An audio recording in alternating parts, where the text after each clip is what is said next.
Dok su u Evropi kraljevi odsecali glave za uvredu, u Srbiji se za primanje mita odsecala ruka.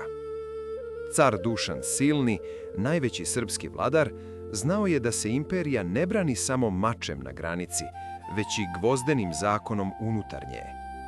Zato je svetu 1349. godine predstavio svoj zakonik, ne samo skup pravila, već brutalni čekić kojim je udario na najvećeg unutrašnjeg neprijatelja – korupciju.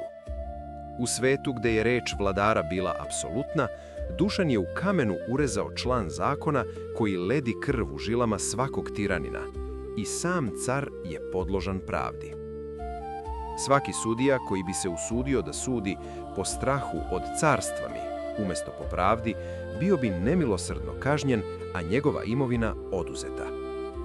Dušanov zakonik je bio prvi dokument u Evropi koji je običnom sebru, siromašnom seljaku, dao zakonsko pravo da stane pred sud i tuži moćnog vlastelina. Sudovi su imali direktnu naredbu da svakog vlastelina koji zlostavlja siromaha kazne kao da je napao samog cara. Zamislite tu scenu. Bahati plemić drhti pred sudom jer je udario seljaka, znajući da mu Dušan Silni to neće oprostiti.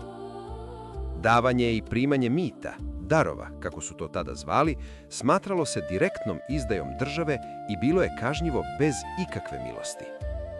U zakoniku je zapisano: ko se nađe kao mitnik, da se proda sve njegovo imanje, a on da se nikad ne vrati u svoju zemlju, već da bude prognan kao prognanik. Ni sveštenici nisu bili pošteđeni, pa je svaki episkop koji bi za novac postavio popa bio odmah raščinjen i proklet. Poreski službenici koji bi ukrali i jedan jedini dinar od naroda morali su da vrate sedmostruko ili bi im imovina bila spaljena do temelja. Da bi privukao strane trgovce, Dušan je uveo nešto što ni danas ne postoji – državnu garanciju kojom se obećava da će carstvo lično platiti svu štetu ako lopovi napadnu stranog putnika. Dubrovčani i Mlečani su hrlili u Srbiju, znajući da je to najbezbjednija zemlja u Evropi za poslovanje, čuvana gvozdenim redom i carevim beskompromisnim zakonom. Ovim pravilima car Dušan je praktično stavio okove na bahatu vlastelu, učeći ih da njihove titule i mačevi ne vrede ništa pred snagom pravde. Vest o surovim kaznama za korupciju širila se carstvom brže od vatre, ulivajući strahopoštovanje u svakog ko je pomislio da prevari državu. Dok su u Londonu i Parizu vladali haos, pljačke i feudalna samovolja, Srbijom je vladala knjiga, zakonik.